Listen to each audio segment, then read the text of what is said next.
Para personas inquietas, Capital Radio.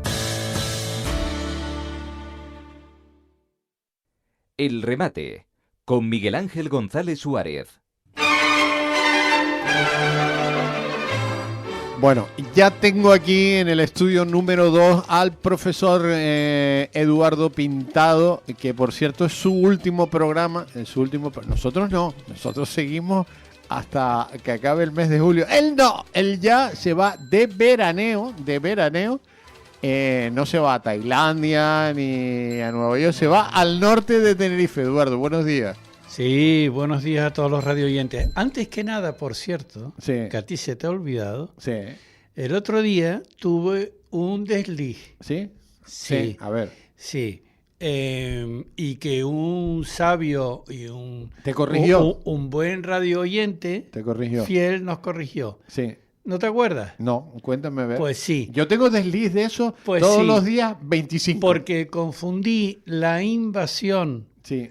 de la Unión Soviética por parte de Alemania, que fue en el 41, ¿verdad? ¿Cierto? con el comienzo de la Segunda Guerra Mundial. Y Sí. efectivamente, la Segunda Guerra Mundial comenzó en el 39, Sí. del 39 al 45, y la invasión de la Unión Soviética del 41 al 45. Entonces, nos enmendó la plana en el Sí. buen sentido, y un gran abrazo a ese radio oyente. Sí. Y era pues para pedirle disculpas. Bueno, quien habla se equivoca, ¿eh? Pues sí, y, sí. Y yo te lo digo porque yo equivocaciones todos los días tengo Sí, unas cuantas, sí, ¿no? sí, Pero sí, unas sí, cuantas. sí, Pero sí, se corrige y ya está. Sí, Y además sí. es bueno que tengamos oyentes pendientes de cuando nos equivocamos. Eso es maravilloso porque además te corrige a ti mismo, o sea que, Sí, que muy bien. sí, pero me acordaba porque lo llevaba apuntado. Bueno, empezamos por el caos en Venezuela. Bueno, primero agradecerle toda esta temporada a ti, Ujú. a la emisora y a los radio oyentes. Hay que decir que vuelves en septiembre. Sí, vuelvo en septiembre, En claro. septiembre vuelve. Como los chicos Sí, sí, al, como al al- cole- al al colegio, co- al al co- cole. Mm. Y ha sido una temporada, pues aquí rodeada de buenos amigos y grandes profesionales. Y lo que no ha sido una buena temporada en cuanto a acontecimientos, porque ha sido un año muy duro, y todos los lunes teníamos algo como nuevo para hablar, había un acontecimiento. Claro, nosotros en este programa no nos dedicamos a acontecimientos de ámbito social, sino de conflictos internacionales. Y ha sido sin respirar uno detrás de otro. Estos días me he acordado mucho de lo que hemos hablado este año, porque llevábamos bastante tiempo sin hablar del tema del principal conflicto que tenemos en Europa, que es el tema de Ucrania y el tema de Rusia, ¿no? Y se ha avivado muchísimo. Ucrania ha dado un paso, o está dando pasos adelante importantes en cuanto a tratar de dañar todas las infraestructuras de Rusia, pero no cercanas al frente, sino muy metidas ya en la profunda estepa Rusia. Y Están llegando los drones a San Sí. Petersburgo, ¿eh? Sí, hasta el Báltico, ¿no? Y el otro día hubo un formidable ataque de drones a refinerías muy cercanas a Moscú y a viviendas en Moscú, ¿no?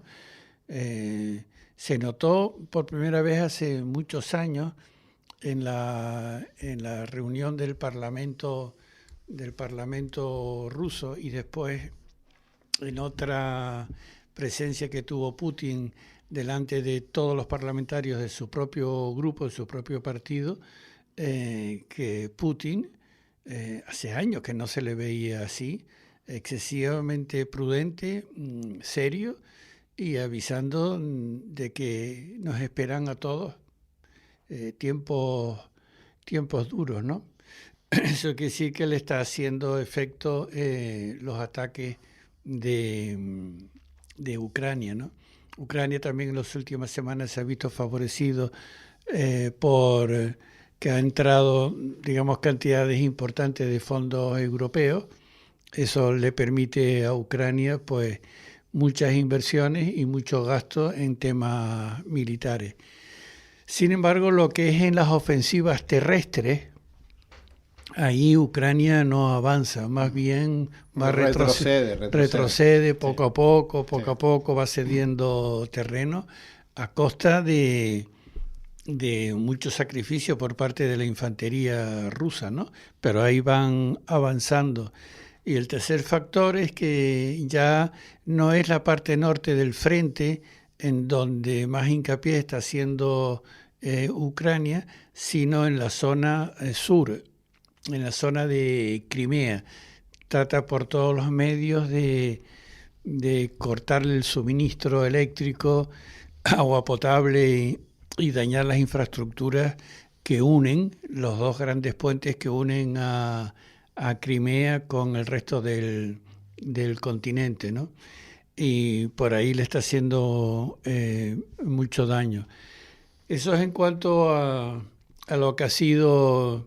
O sea que en líneas generales ese frente está estable dentro de lo que podemos hablar, ¿no? Podemos decir. Bueno, está estable, pero llevamos casi 4 años y medio de guerra y no tiene mucho sentido por eso esta historia, porque al final la estamos pagando tú y yo también. Sí. Y no entiendo, yo por lo menos no entiendo pagar esa guerra ahora, en estos momentos.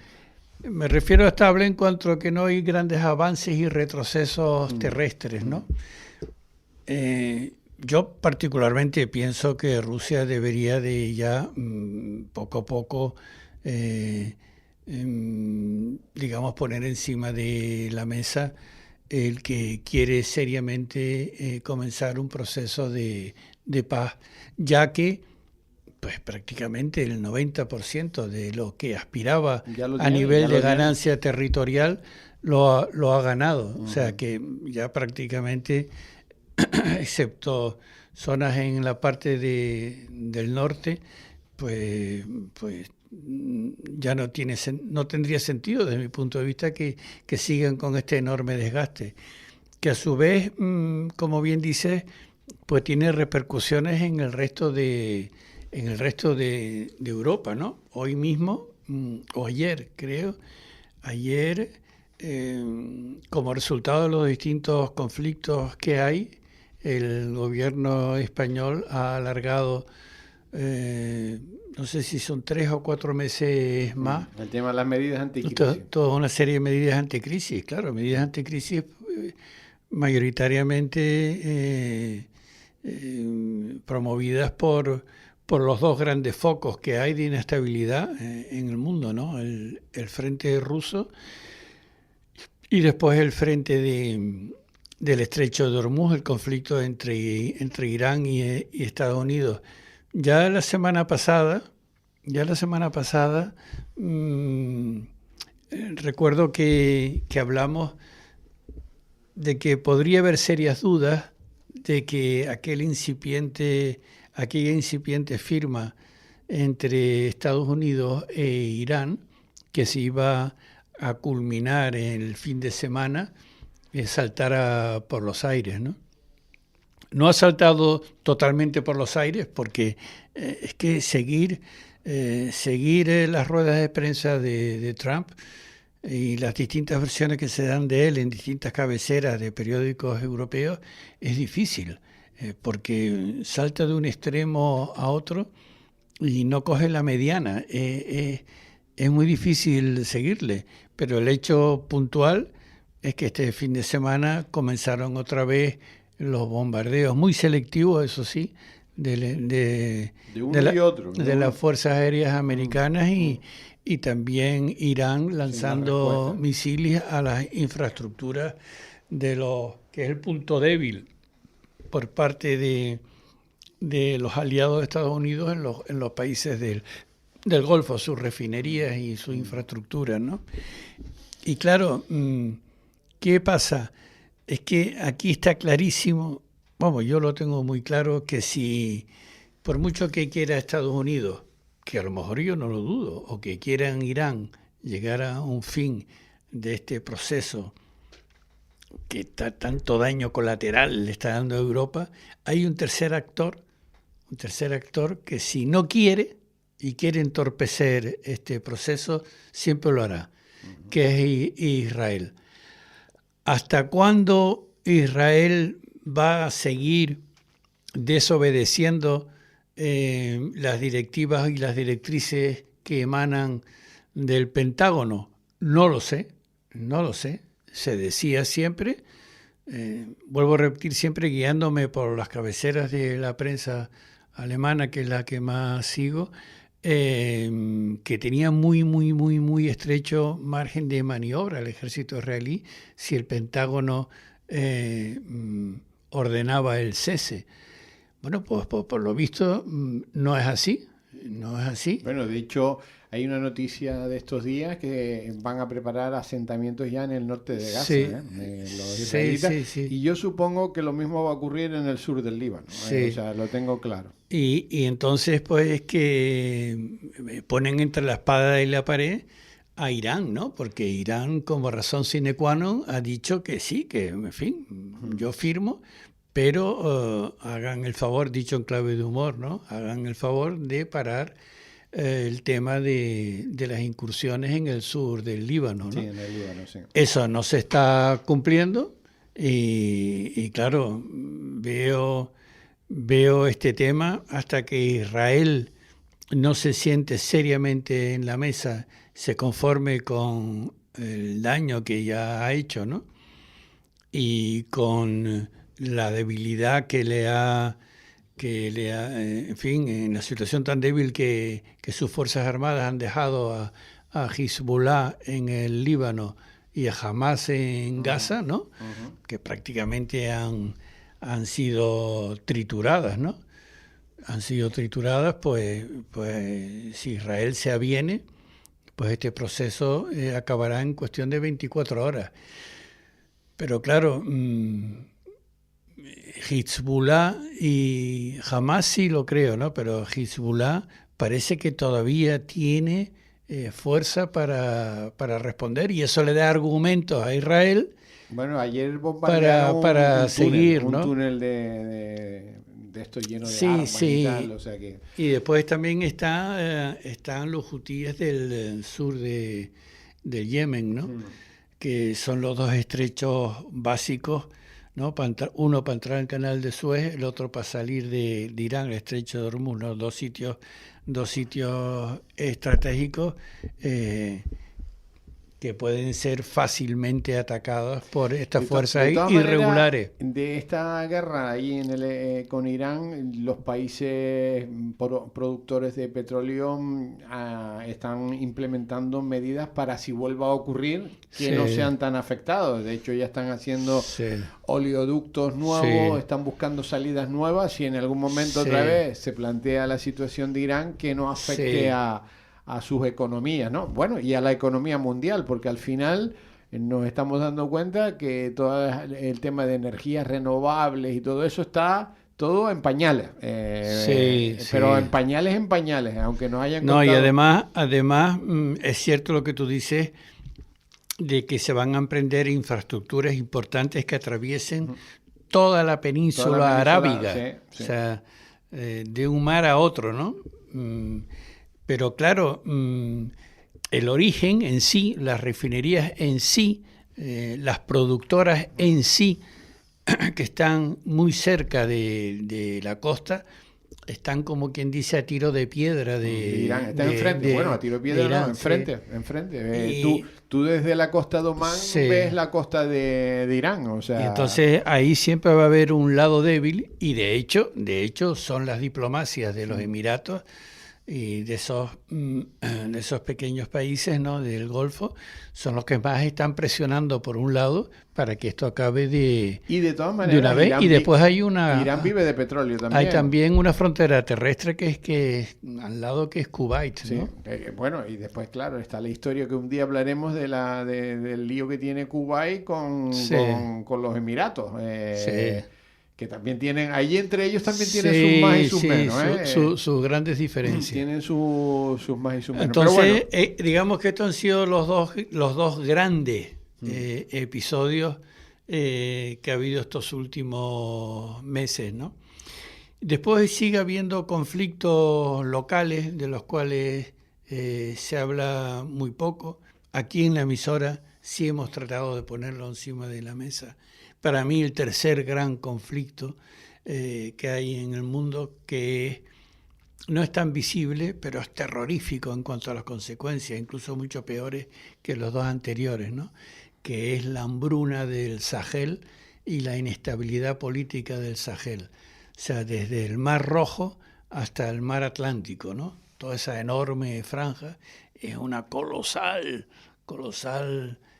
zona territorial con una tremenda inestabilidad política que a su vez lleva a unas hambrunas formidables, ¿no?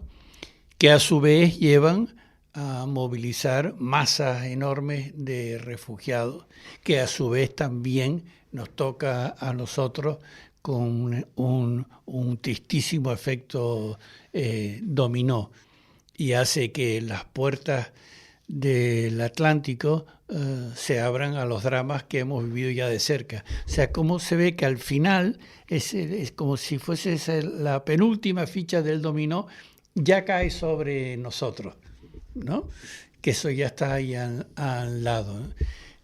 Para mí, esa tremenda hambruna y esa inestabilidad política y la presencia cada vez más importante de fuerzas de las distintas familias islamistas en la zona, para mí es el conflicto latente más importante que hay en el globo, sobre todo por las consecuencias, y repito, y no me cansaré, por la hambruna que promueve y los corrimientos de cientos de miles de desamparados y gente que pierde sus casas, ¿no? Bueno, pues eso, y aparte, pues... pues hay temas como el de Colombia, las elecciones. Después elecciones que está cambiando todo el color político, y no solo en América, sino también en Europa, ¿no?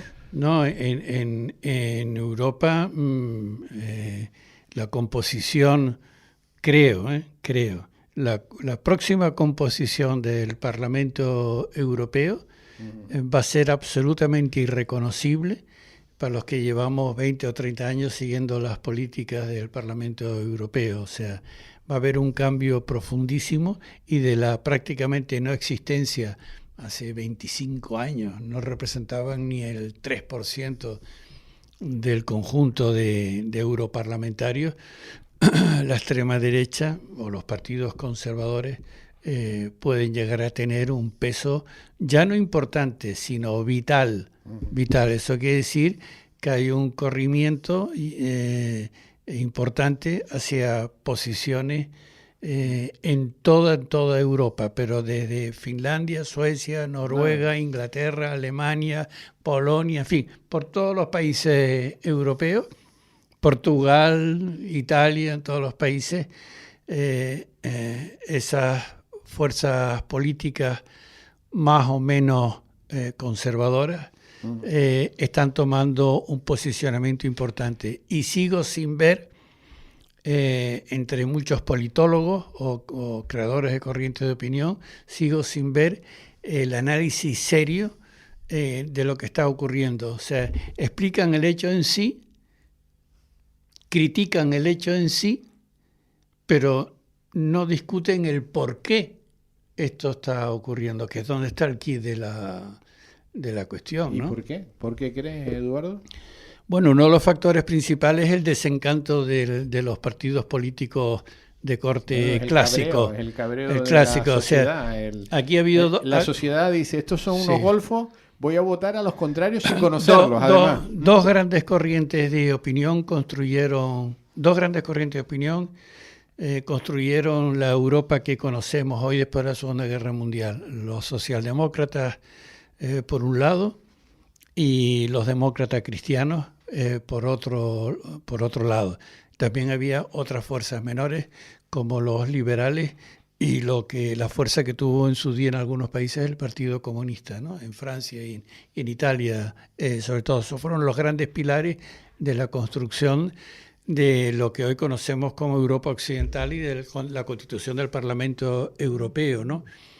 Ha habido un desgaste estos últimos 70 años de todas estas grandes fuerzas clásicas que apenas sobreviven en Alemania, y muy poco más. A esto se ha unido también la inestabilidad que no era tal en Inglaterra, donde estos laboristas y conservadores durante más de un siglo, ¿no? Se han repartido durante distintas épocas con sus grandes líderes el país, ¿no? Y ahora incluso en el Reino Unido pues se augura que puede haber un partido político ajeno a estas dos grandes líneas, de corte también más a la derecha que el Partido Conservador, ¿no? Bueno, Eduardo, se nos acabó el tiempo. Ya. Disfruta de tus vacaciones. Sí. Y en septiembre a clase otra vez. Sí. Que habrá exámenes. Sí. Disfruta mucho de Sí. estos días en el norte de Tenerife. Sí, era como decíamos antiguamente en Sí. Santa Cruz. Antiguamente mucha gente ya no se acuerda de eso, pero cuando se decía se veraneaba en La Laguna, en Huamasa y en Tacoronte. Bueno, que disfrutes mucho, Eduardo. Muchas gracias. Gracias por tu colaboración. Y un abrazo a todos los radioyentes y buen verano para todos ellos. El remate con Miguel Ángel González Suárez.